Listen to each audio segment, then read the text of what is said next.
Assalamu alaikum. Today I'd like to talk about some topic regarding actually how to get a perfect band 7 without going anywhere. So আসলে বাসায় বসে কিভাবে একটা perfect band আসলে achieve করা যায় সেটা নিয়ে আসলেই কথা বলতে চাচ্ছিলাম।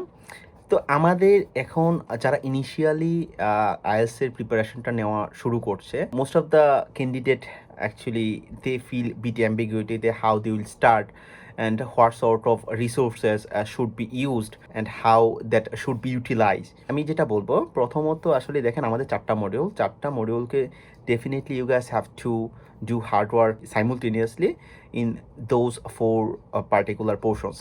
সো প্রথমত লিসেনিংয়ের যে ব্যাপারটা, লিসেনিংয়ে আসলে স্কোর করাটা খুবই ইজি এবং এটার থেকে আসলে লিসেনিংয়ের স্কোর আপনাকে ওভারঅল অল ব্যান্ডটাকে আসলে আপনার এনহ্যান্স করবে। সো এটার জন্য আপনি লিসেনিংয়ে ইমপ্রুভ করার জন্য আপনি ডেফিনেটলি যেটা করতে পারেন, you can watch couple of good movies, particularly I would suggest you that animated movies. তো তারপর আপনি নিউজটা শুনতে পারেন, পার্টিকুলারলি আমি যদি বলি স্কাই নিউজটা শোনেন, বিবিসিটা শোনেন, এটা খুব ভালো একটা কাজ দিবে। For the first time most probably you will get stuck, you will never understand actually what the author or what the actors and factors are talking about. So আমি তো আপনাকে এটা বলবো যে আপনি সাবটাইটেল ইউজ করতে পারেন, তাহলে আপনি জিনিসটা প্রপারলি বুঝতে পারবেন।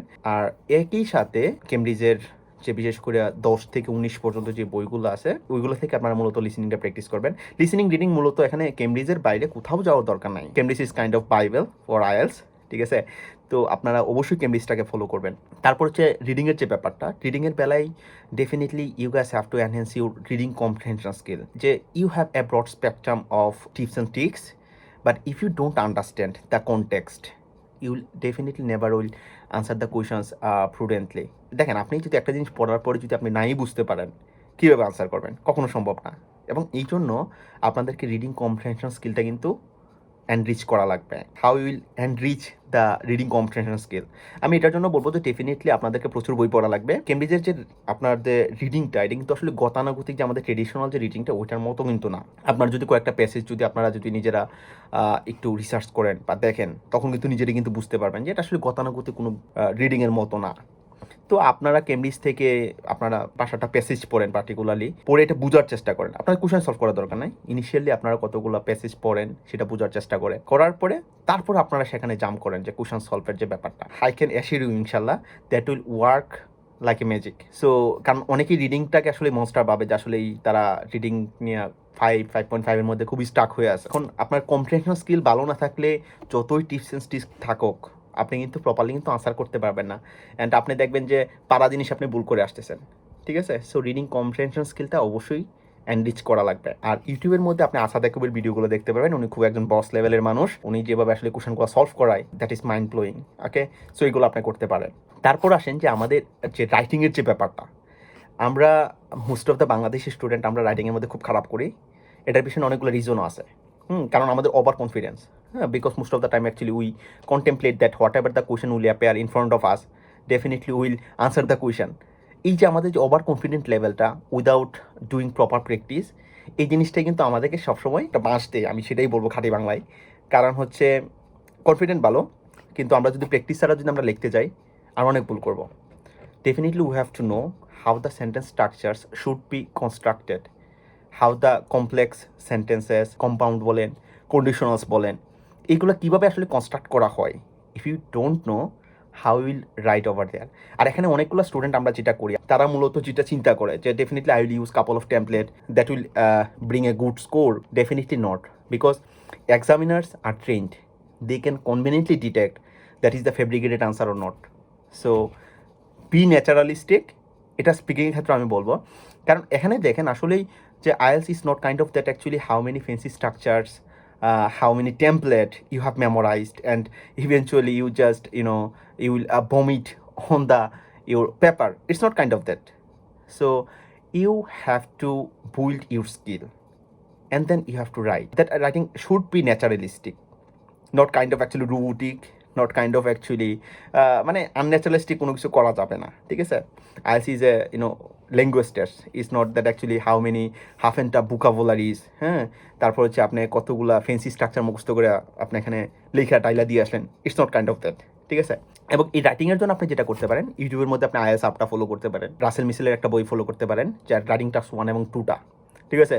প্রতিদিন আপনারা ধরেন 3টা 4টা করে আপনারা পার্ট 1 পার্ট 2 পড়েন, তারপর নিজের মতো করে একটা লেখার চেষ্টা করেন। হ্যাঁ, for the first time actually Yule gate Starc. দেখা যাবে যে আপনার হয়তো পেন্সিল চলতেছে না, আপনি লিখতে পারতেছেন না। বাট ডে বাই ডে এটা আপনাকে খুব ভালো করে আপনাকে এনহ্যান্স করবে, আপনাকে ইমপ্রুভ করবে। But you have to definitely maintain your consistency. You have to just contemplate that actually I never give up whatever the circumstances, whatever the bad circumstances or awful circumstances will appear in front of me. I will never give up. I will just do my job. Okay, so এই জিনিসটা আপনাদেরকে অবশ্যই মাথায় রাখা লাগবে। তো এভাবে আপনারা প্রতিদিন আপনারা এখানে কয়েকটা আপনার পার্ট 1 পার্ট 2 পড়েন, তারপর নিজের মতো করে লেখেন। ইনশাল্লাহ খুব ভালো একটা কাজে দেবে। তারপর আসেন speaking. Oh my goodness, that kinds of monster. Most of the candidate usually contemplate like that way. কারণ আমরা কারোর সামনে কথা বলতে গেলে এমনি আসলে নার্ভাস ফিল করি। তারপর এটা যদি হয় foreign language, so that will definitely devastating I would say. So এটার জন্য আসলেই দেখেন প্র্যাকটিসের কোনো বিকল্প নাই। তো এটার জন্য প্র্যাকটিসটা আপনি কীভাবে করতে পারেন? আপনি সুন্দর করে আপনারা ধরেন একটা স্পেসিফিক একটা টাইম নিয়ে নেন যে আপনি আপনার কোনো একটা বন্ধুর সাথে, যে বন্ধুটা আইএলটিএস প্রিপারেশন নিচ্ছে, তার সাথে আপনি 1 থেকে 2 ঘন্টা কথা বলার চেষ্টা করেন। র্যান্ডমলি কথা বলার চেষ্টা করেন। যে কোনো টপিক নিয়ে আপনি কথা বলেন, নর্মালি কথা বলেন। তারপর আপনারা একটা এক্সাম কন্ডিশনে চলে আসেন। হ্যাঁ, এক্সাম কন্ডিশনটা কীরকম? যে আপনার বন্ধু আপনাকে কোয়েশ্চন করবে and then definitely you have to answer the question. হ্যাঁ, অ্যান্ড ইউর ফ্রেন্ড উইল জাজ you that actually what sort of mistakes actually you have made. স্পিকিংয়ের জন্য আপনার মার্ক কার্ডটা আসলে ফলো করতে পারেন। মার্ক কার্ডটা থেকে আসলে কিউ কার্ড নিয়ে জাস্ট সেটা আপনি নিজের মতো করে আনসার করার চেষ্টা করেন। তো এখানে আসলে প্র্যাকটিসের কোনো বিকল্প নাই। আপনি সকালবেলা ঘুম থেকে উঠে যেটা করতে পারেন, স্টাডি প্ল্যানটা 1 থেকে 1.5 মাসে যেভাবে সাজাতে পারেন, একটা লিসেনিং টেস্ট দিতে পারেন, তারপর একটা রিডিং টেস্ট দিতে পারেন, তারপর আপনি আনসারগুলো মিলাবেন যে আসলে what sort of mistake actually you have made and then actually why you have made that sort of mistake. এই যে ভিতরে যে একটা কৌতূহলীর যে জায়গাটা, এটা ডেফিনেটলি আপনাকে গ্রো করানো লাগবে। কোনো কিছু যদি জানার ইচ্ছাটা না থাকে, তাহলে আপনি যেটাই করেন না কেন আপনার স্কিলটা ডেভেলপ হবে না। সো আপনি কেন ভুলটা করছেন, আনসারটা কেন ট্রু হইলো, কেন ফলস হইলো না, কেন নট গিভেন হইলো না, আনসারটা কেন গ্যাপ ফিলে এটা হইলো, কেন এটা হইলো না, তারপর আমি কেন এটা আনসারটা করছি, এটা না হয়ে কেন ওইটা হলো। এই জিনিসটাকে আপনি জাস্ট আইডেন্টিফাই করার চেষ্টা করেন। আপনি লিসেনিংয়ের জন্য আপনি দেখেন পিছনে আসলে আপনার স্ক্রিপ্ট আছে, স্ক্রিপ্টটা পড়েন। রিডিংয়ের জন্য এক্সপ্লেনেশন আছে, এখানে ielsonline.com এ আপনি দেখবেন প্রত্যেকটা ইয়ার মধ্যে আপনার এক্সপ্লেনেশন দেওয়া আছে। তারপর দুপুরবেলার দিকে টিভি দেখলেন বা আপনি মুভিজ দেখলেন বা নিউজ পেপার শুনলেন। বিকালবেলার দিকে সুন্দর করে আপনি 1 থেকে 1.5 ঘন্টা একটা বই পড়ার চেষ্টা করেন, একটু হার্ড টাইপের বইগুলা। সো কিছু কিছু যে সাইন্টিফিক রিলেটেড বইগুলা, তারপর পোয়েটিক যে বইগুলো, এগুলো আপনারা পড়তে পারেন। That will work like a charm. তো তারপর হচ্ছে সন্ধ্যাবেলার দিকে রাইটিংটা করতে পারেন, রাত্রেবেলা স্পিকিংটা করতে পারেন। So that is how you guys have to do practice regularly. And আপনার যদি এইভাবে যদি সব কিছু ঠিকঠাক থাকে, ইনশাল্লাহ ডেফিনেটলি, ইনশাল্লাহ I hope that you will get a good band. One IELTS can change everything in your life. You have to just go through the dark chamber for 1 or 2 months. Never ever lose your consistency. কখনো আসলে demotivate হওয়া যাবে না। ইনশাল্লাহ দেখা হবে বিজয় সর্বোচ্চ স্তরে। ভালো থাকবেন সবাই। আসসালামু আলাইকুম।